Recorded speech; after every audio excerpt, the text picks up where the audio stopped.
41 a 44. Atos, peço ao pastor da igreja que leia esse texto com a igreja. 41, capítulo 2, versos 41 até o 43, 44, e depois o verso 47. Gostaria que a leitura fosse feita em uníssono. Atos, capítulo 2. Eu vou ser breve, irmãos, na mensagem que vos darei. Atos 2, 41 em diante. Vamos ler.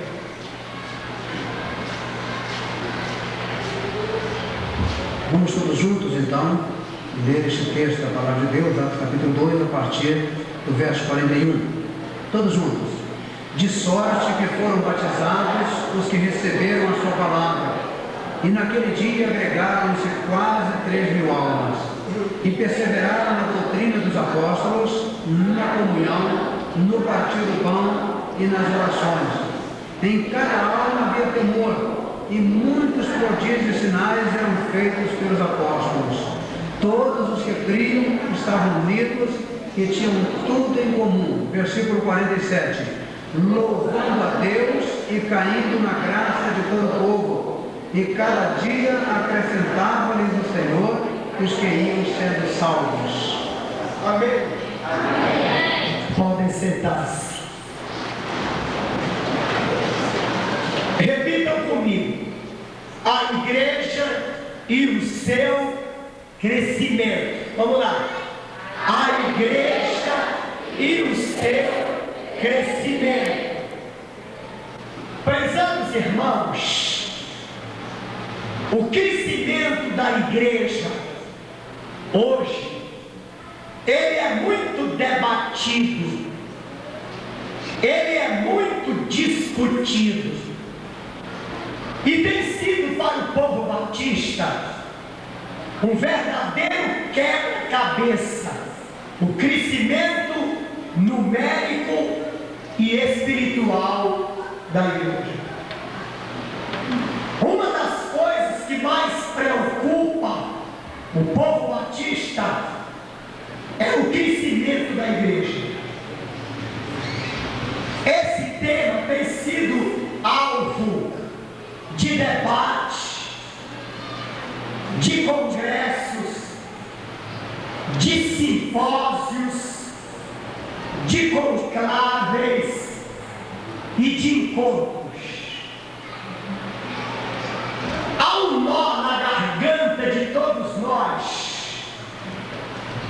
Por que a igreja não cresce como ela deveria crescer?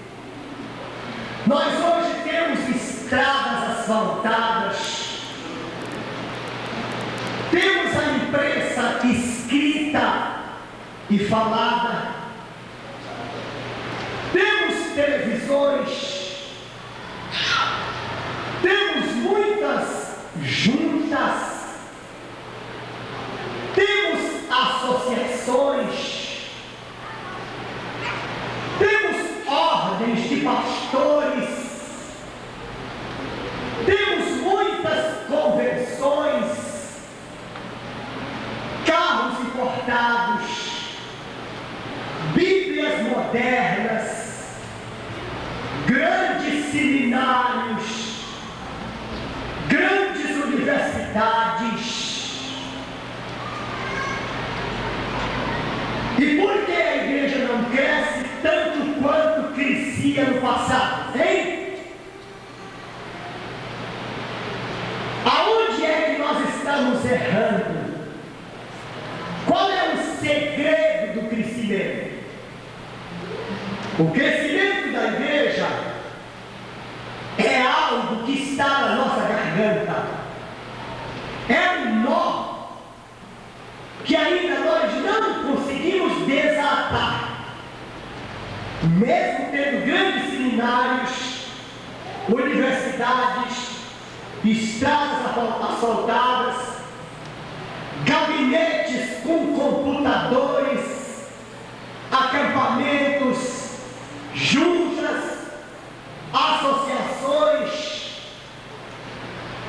toda uma diretoria. E por que a igreja não espera crescimento fenomenal, estrondoso, que ela enfrentava no passado. O que está ocorrendo? O versículo 41 diz que naquele dia foram batizados quase 3.000 almas. O texto sinaliza com um crescimento na história da igreja, denominado crescimento inédito. Quase 3.000 pessoas.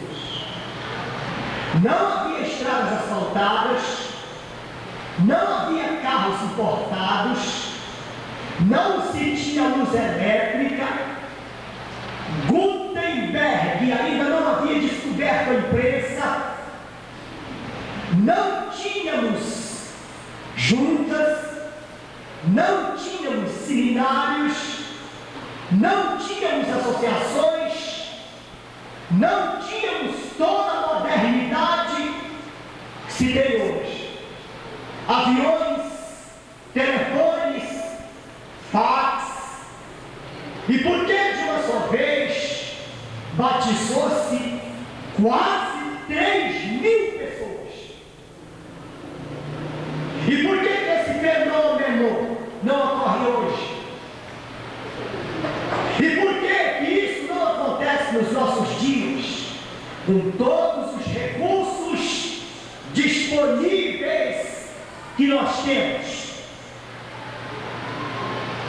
Precisamos avaliar os nossos métodos.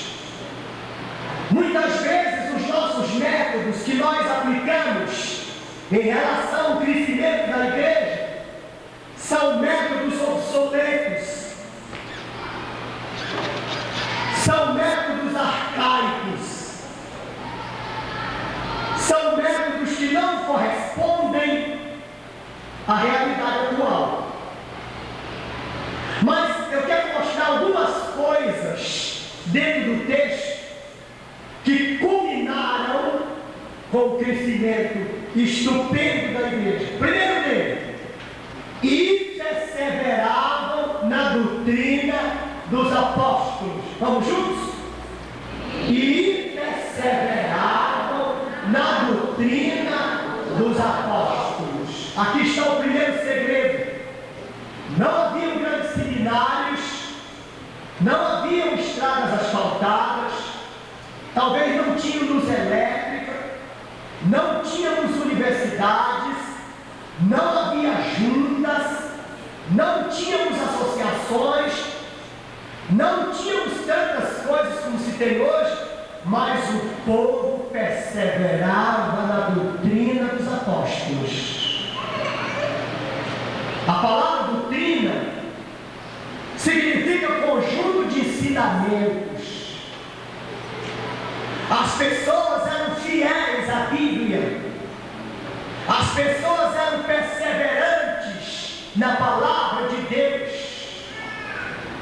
elas eram firmes, elas eram convictas, elas tinham certeza do conceito, dos ensinamentos de Deus. Hoje há uma verdadeira enxovalhada de ensinamentos, e são ensinamentos mirabolantes, discursos semânticos. As pessoas nos púlpitos sugestionam as pessoas, derrubam umas com sopro, colocam o demônio dentro do estômago das pessoas. Há pregadores que fazem as pessoas fazerem vômito em público. Há muitas pessoas pregando exorcismo. O que as pessoas querem ver hoje é coisas fenomenais, espetaculares, sensacionais.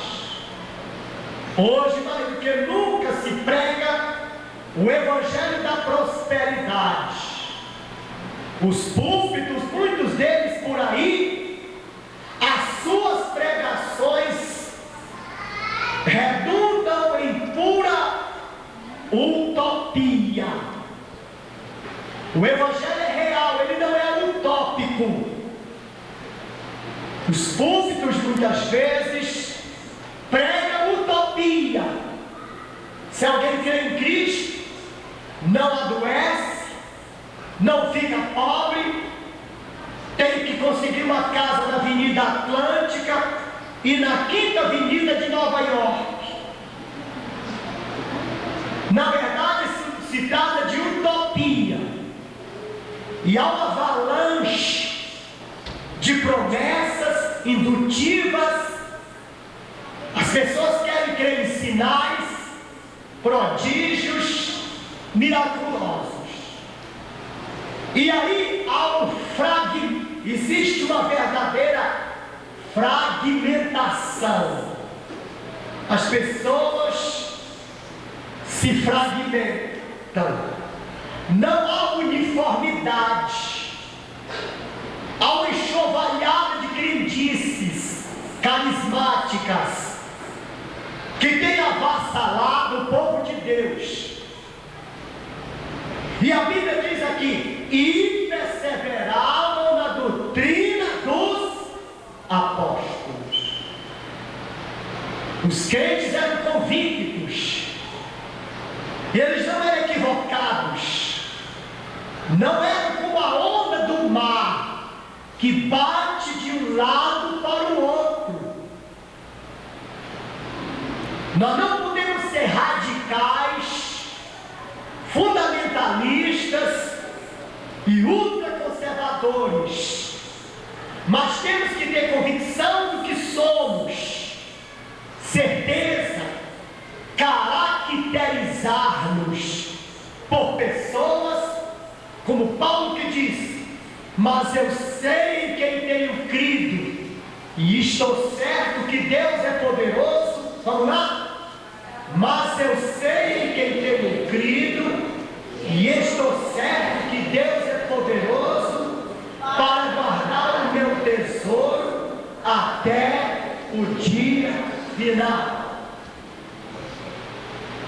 Aqui as pessoas têm convicção e perseveravam na doutrina dos apóstolos. Há um sujeito que escreveu um livro chamado Bom Dia Espírito Santo, que eu acho uma afronta, não concordo. Então é preciso, João escreveu dizendo: olha, filhinhos, provai se os Espíritos são de Deus. Vamos lá? Filhinhos, provai se os Espíritos são de Deus. Meus irmãos, eu estou rouco, não posso dar-lhes detalhes, mas a sonotécnica está facilitando, pastor, eu já percebi. Quando nós vamos ao supermercado, antes que a gente compre o produto, a gente tem que verificar se ele está dentro da validade. Sabe o que significa isso? Quando Deus nos criou, Ele criou homens e mulheres, seres racionais. A gente nunca pode absorver algo, crer em alguma coisa, sem primeiro peneirar, sem primeiro passar pelo crivo, você entendeu?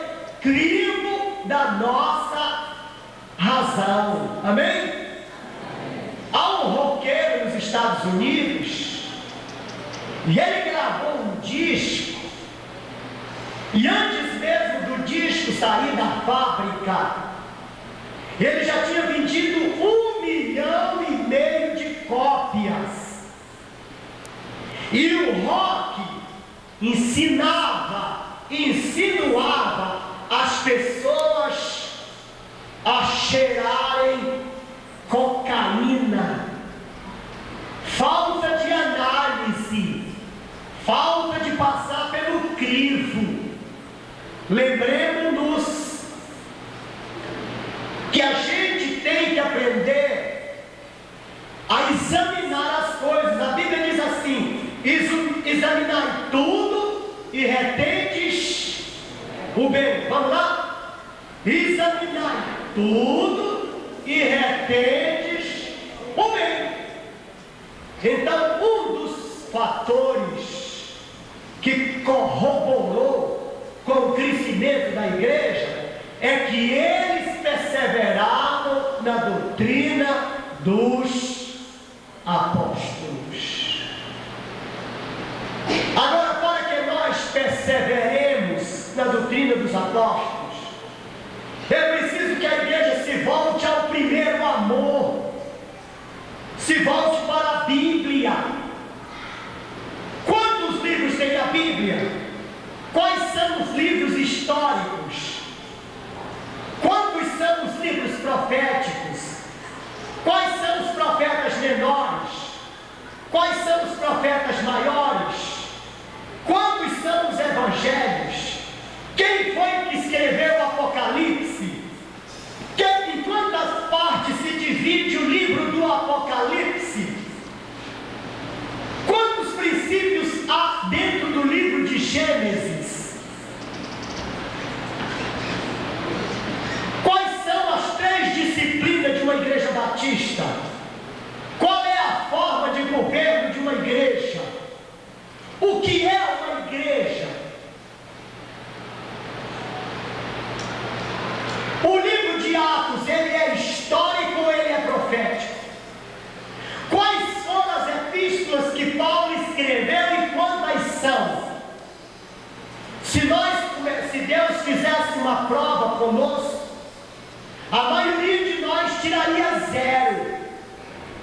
Muita gente acha que as coisas que eu estou declinando aqui no púlpito é da competência do pastor. Não! É para todos nós. A Bíblia é o mapa da família. A Bíblia é a bússola de Deus. A Bíblia é o livro de Deus por excelência para toda a humanidade. A Bíblia é o código de Deus. A Bíblia é o manual de Deus. Um certo pensador disse: quando a Bíblia está fechada, ela é um livro como outro qualquer, mas quando ela está aberta, é a boca de Deus falando conosco. E o outro disse: ou a Bíblia me afasta do pecado, ou o pecado me afasta da Bíblia. Meus irmãos, é preciso que nós estudemos a Bíblia, examinemos a Bíblia, conheçamos a Bíblia. Hoje nós estamos voltados para muitas revistas. A escola dominical precisa com urgência se debruçar na Bíblia. A Bíblia é o maior compêndio que eu conheço. Qualquer biblioteca no mundo que não estiver na Bíblia, ela não é considerada biblioteca. A Bíblia é o best-seller do mundo. É um livro insuperável. A Bíblia permanece para sempre. Então, para que nós perseveremos na doutrina dos apóstolos, voltemos-nos para a Bíblia, a palavra de Deus. Segundo ponto: e perseveravam na doutrina dos apóstolos e na comunhão. Eu quero ver comunhão por 2 ângulos. Primeiro, comunhão com Deus. A palavra comunhão significa o quê? Relacionamento, intimidade. Para que nós tenhamos comunhão com Deus, em primeiro lugar é necessário que estejamos bem intimamente. Nosso íntimo precisa estar limpo, sarado, cuidado, tratado. Comunhão é a gente poder chegar a hora que quer, relacionar-se, aproximar-se, conversar, confabular, sem barreira, sem fronteira, sem divisa, sem aresta, comunhão com Deus. Mas se eu tenho ódio, rancor, raiz de amargura, indiferença, disparidade, discrepância, não posso ter comunhão com Deus. Comunhão, eu estou falando da comunhão vertical entre o homem e Deus. Lembremos-nos que antes de Adão pecar, Deus aproximava-se pela viração do dia e chamava: Adão, onde estás? E ele prontamente apresentava-se a Deus. Uma vida desembaraçada, comprometida com Deus, ela relaciona-se com Deus. Conta-se a história que um certo rapaz orava e ele tinha tanta afinidade com Deus, ele tinha um relacionamento maravilhoso com Deus, que quando ele orava, ele não se mexia nem para a direita, nem para a esquerda. E alguém um dia lhe perguntou: por que quando você ora, você fica assim, muito tenso, preso lá, você não se mexe? Ele disse: porque se eu fizer qualquer movimento, eu toco em Deus. Amém, irmãos? Isso é comunhão com Deus. Vamos ver agora a comunhão na horizontal. Diz a Bíblia que eles tinham comunhão uns com os outros. Para que nós tenhamos comunhão com os outros, relacionamento perfeito, apesar de considerar o relacionamento humano uma incógnita, considere, já estudei essa matéria e cada vez que eu estudo, mais complicado eu me vejo. O grupo, ele é heterogêneo, todo grupo é heterogêneo, mas para que nós tenhamos comunhão uns com os outros é necessário que abandonemos a heterogeneia. Um pensa de uma maneira, outro pensa de outro, cada um tem um hábito, cada um de nós tem costumes diferentes, mas para que tenhamos comunhão uns com os outros é preciso que abramos mão e é preciso que aceitemos as pessoas como elas são e não como nós queremos. Você tem que me aceitar como eu sou, não tente me mudar, ore por mim. Muitas vezes a nossa comunhão uns com os outros ela é bloqueada por diferenças culturais, sociais, políticas, morais. Nós temos que falar uma mesma linguagem, mesmo pensamento, e aprimorarmos a nossa comunhão uns com os outros. E esses dois fatores culminam no desenvolvimento da igreja, aonde não há rixa, aonde não há ódio, aonde não há indiferença, aonde não há dor, aonde não há tristeza, aonde não há rivalidade, aonde não há essas coisas, há o amor. E isso redunda no crescimento da igreja. Terceiro ponto, na oração, os crentes oravam a Deus. A oração é a maneira pela qual falamos com Deus. A oração é algo espontâneo. Os crentes oravam a Deus, diz a Bíblia. A Bíblia fala de Sadraque, Mesaque e Abdinego. Os três foram lançados dentro da fornalha de fogo do rei e saíram de lá ilesos, porque eles eram homens de oração. Eu espero que ninguém se atreva a me jogar dentro de uma fornalha, porque eu vou morrer torrado. Porque eu não oro como oravam aqueles 3 homens de Deus. E a Bíblia diz que os apóstolos eram homens de oração. A igreja precisa exercitar a oração, dedicar-se à oração, orar no trabalho, orar em casa, orar na igreja, orar na rua, viver em oração. A Bíblia diz: orai sem cessar.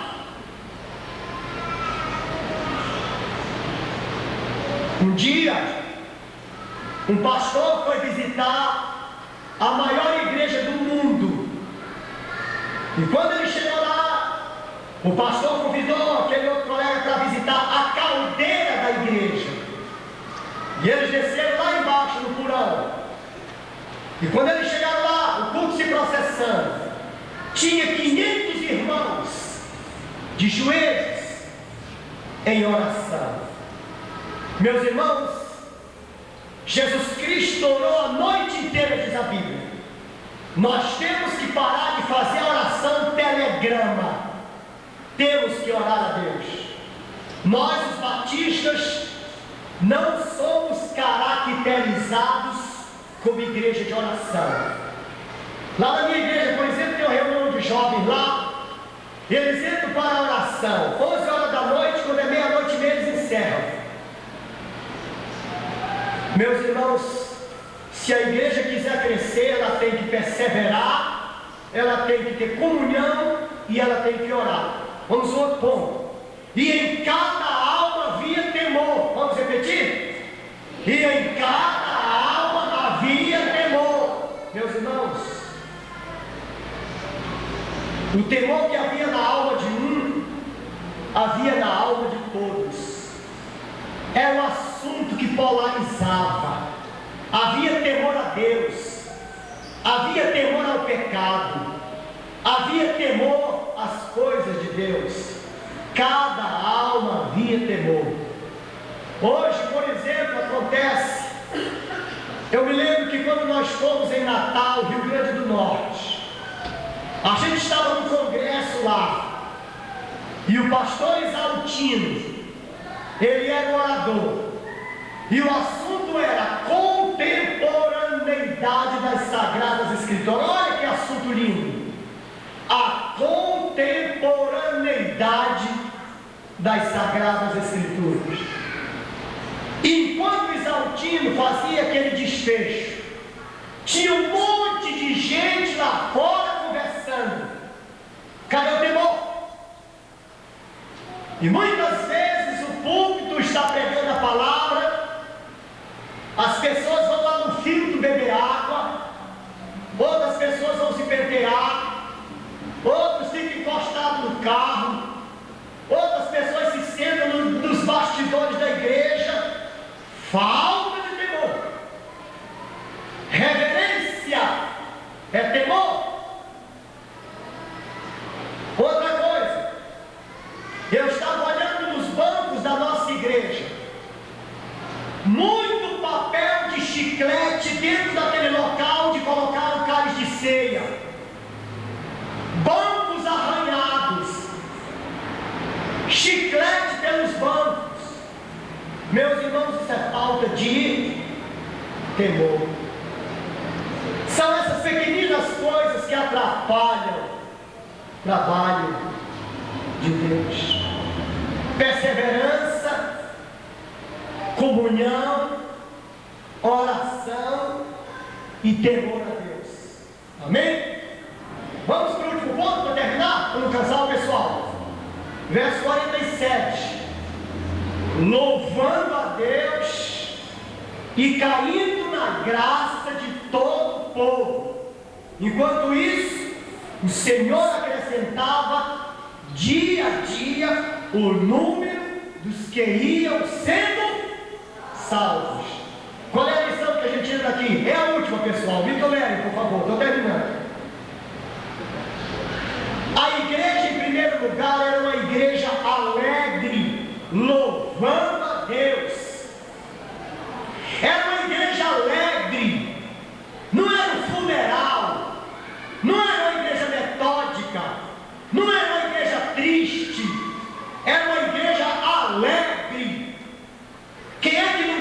de ir ao ambiente onde tem a alegria do Espírito Santo. Outro ponto, e a igreja caía na graça de todo o povo. Isso é, a igreja tinha conceito. Era uma igreja admirada. Era uma igreja que caía na simpatia das pessoas. Ela usufruía de conceito na sociedade. Todos falavam bem da igreja, admiravam-na, conceituavam-na. A igreja era ponto de referência, era ponto de equilíbrio. As pessoas se espelhavam. A igreja, portanto, era referencial do povo.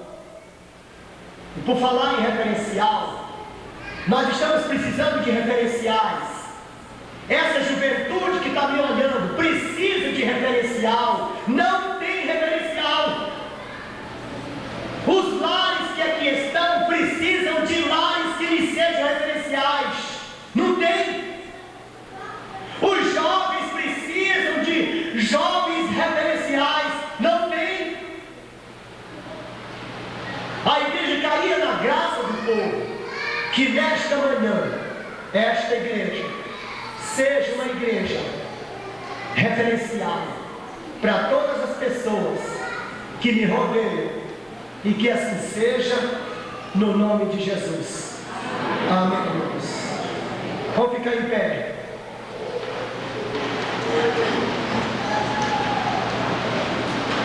Temos tudo hoje: tecnologia, fax, internet, telefone, carros, seminários, faculdades, grandes obreiros, associações, juntas, temos tudo. E por que a igreja não cresce tanto quanto?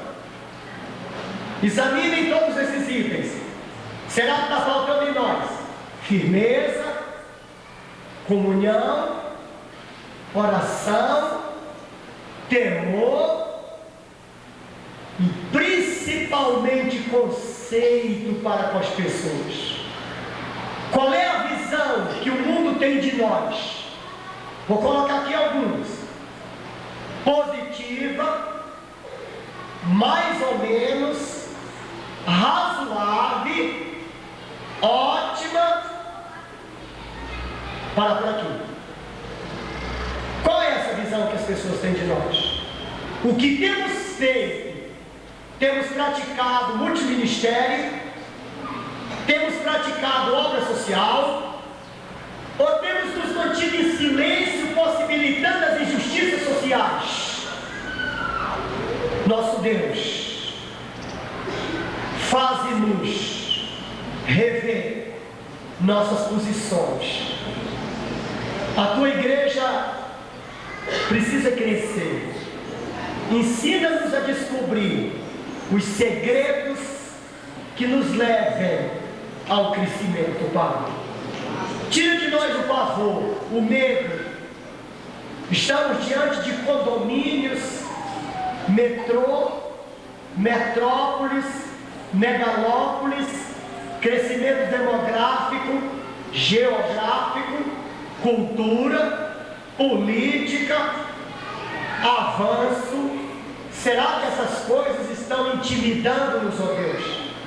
Prepara-nos para estarmos equiparados e prontos a fazer a tua vontade, promover o crescimento da tua igreja dentro do teatro, dentro das universidades, dentro dos condomínios, dentro das favelas, dentro das universidades.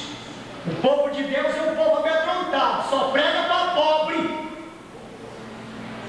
Quando a sociedade está sendo destruída de cima para baixo, nós não estamos indo aos altos escalões da sociedade porque a gente tem medo de encará-los. A gente não prega para o cineasta, a gente não prega para o presidente, a gente não prega para o Congresso Nacional, a gente vai à favela, porque lá tem povo simples. A gente não vai às editoras,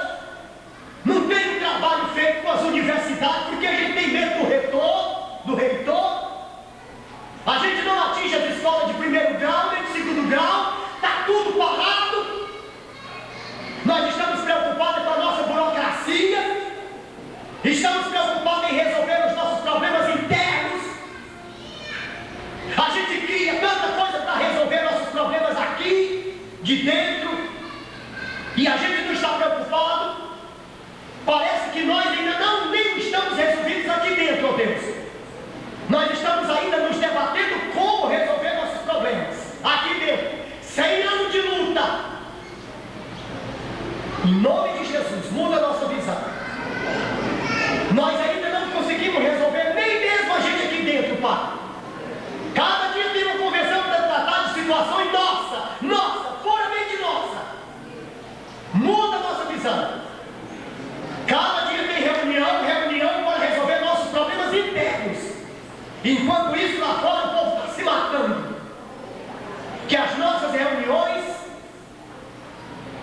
possam nos levar a discutir o problema do mundo. Quem está aqui dentro está salvo. E cada pastor é responsável para cuidar do seu rebanho. E que quando houver uma reunião, que nós discutamos o problema como ajudar o nordestino que está morrendo de fome, combater a prostituição infantil, desencadear uma pregação ou presídio. Esses devem ser os assuntos que devem dominar nossas reuniões. Em nome de Jesus. Tirar o cheira-cola do centro de Belo Horizonte. Tirar os desgraçados que estão no beco fumando maconha. Que as nossas igrejas se preocupem com isso, ó Deus. Pois assim elas poderão crescer. O que está errado é a nossa visão. Por enquanto, nosso Deus, eu sinto que os nossos problemas aqui dentro ainda não estão resolvidos. E vamos ter que fazer muitas reuniões para acabar com as picuinhas que nós temos. E com as bobagens que nos engarram. Ajuda-nos, ó Deus. É bom examinar, é bom tratar. Mas acima de tudo, nós temos que olhar para o mundo que está mergulhado no pecado. E assim a tua igreja crescerá. Em nome de Jesus. Amém. Pode sentar, pessoal. Os irmãos que adquiriram as nossas fitas. E quero dizer que ainda deve ter uma